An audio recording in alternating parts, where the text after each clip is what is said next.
Stotram, Okay, if you have your Bible, just turn with me from Ephesians. ദൈവനാമത്തിന് മഹത്വം ഉണ്ടാകട്ടെ. യേശുക്രിസ്തു നാമത്തിലുള്ള സ്നേഹവന്ദനങ്ങൾ അറിയിക്കുന്ന നിങ്ങളോടുകൂടെ ഈ സന്ധ്യാസമയം ഇവിടെ ആയിരിക്കുവാനായിട്ട് ദൈവം എനിക്ക് തന്ന പ്രിവിലേജ്, ആ ഒരു സാവകാശനായി അവസരത്തിനായി ദൈവത്തിന് സ്തോത്രം ചെയ്യുന്നു. നിങ്ങളത് കാണുവാനും സംസാരിക്കാനും പരിചയപ്പെടുവാനും ഒക്കെ ദൈവം സഹായിച്ചതിനായിട്ട് ദൈവത്തിന് എല്ലാ മഹത്വം അർപ്പിക്കുന്നു. നിങ്ങൾക്ക് ബൈബിൾ ഉണ്ടെങ്കിൽ എടുക്കുക. എഫേസ്യ ലേഖനം 4:15 4-ാം അധ്യായം 15-ാം വാക്യം. 4:15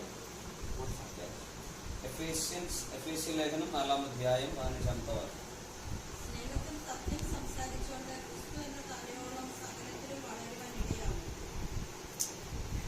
Let me read. Rather, speaking the truth in love, we are to grow up in every way unto Him who is the head, into Christ. So, from this particular verse, I have choose one topic.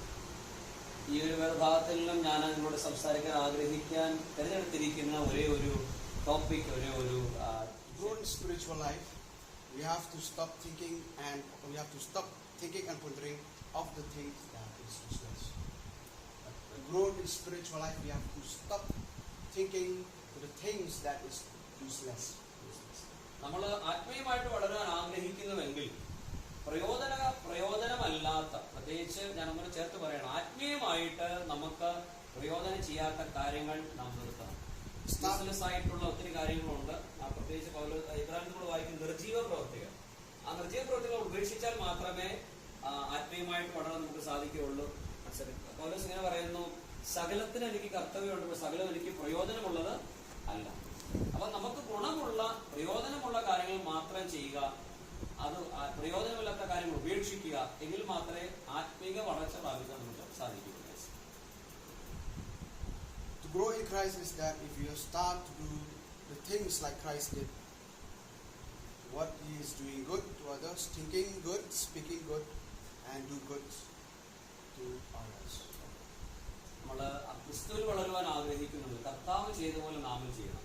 അവൻ നല്ലത് പ്രവർത്തിച്ചു, നല്ലത് സംസാരിച്ചു, നല്ലതിൽ ഇടപെട്ടു, നന്മ ചെയ്തു, അതുപോലെ നാമം ചെയ്യണം. അപ്പോഴാണ് ക്രിസ്തുവിൽ വളരുവാൻ നമുക്ക് കഴിയുന്നത്. Grow in Christ, stick to Him, and your life will be successful. ക്രിസ്തുവിൽ വളരുക, അവനോട് പറ്റിച്ചേർന്ന് നിൽക്കുക, എങ്കിൽ നിശ്ചയമായി നിങ്ങളുടെ ജീവിതത്തിൽ പുരോഗതിയിലേക്ക്, വിജയത്തിലേക്ക് എത്തുവാനായിട്ട് സാധിക്കും. Before I conclude, once again, I like to recite this particular verse from Ephesians 4:15.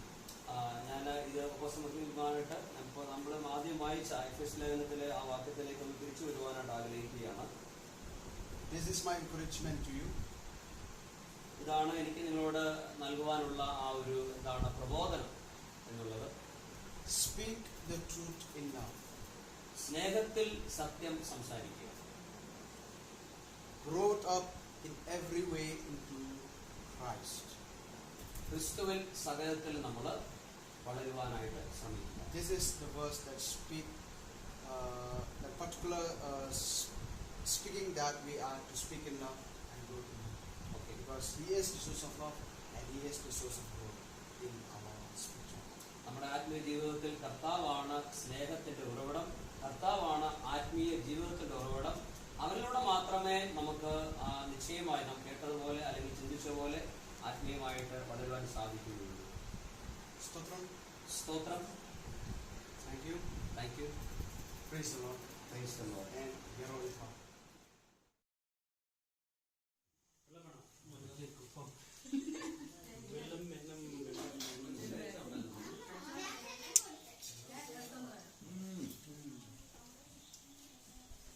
Ya barak ni tengah pin sa. Ya barak ni tengah pin. Long tang kan ik bentan sustain ngamot bonong.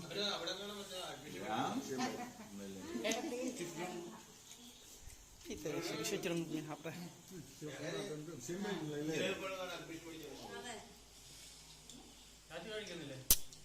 Ba, banyak datang dulu.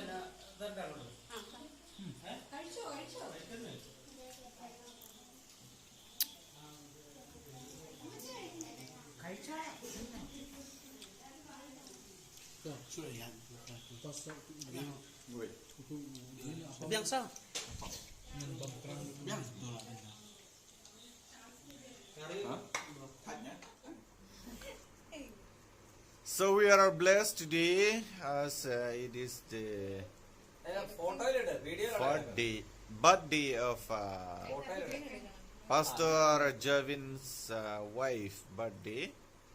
So we are celebrating with love, with joys and praise.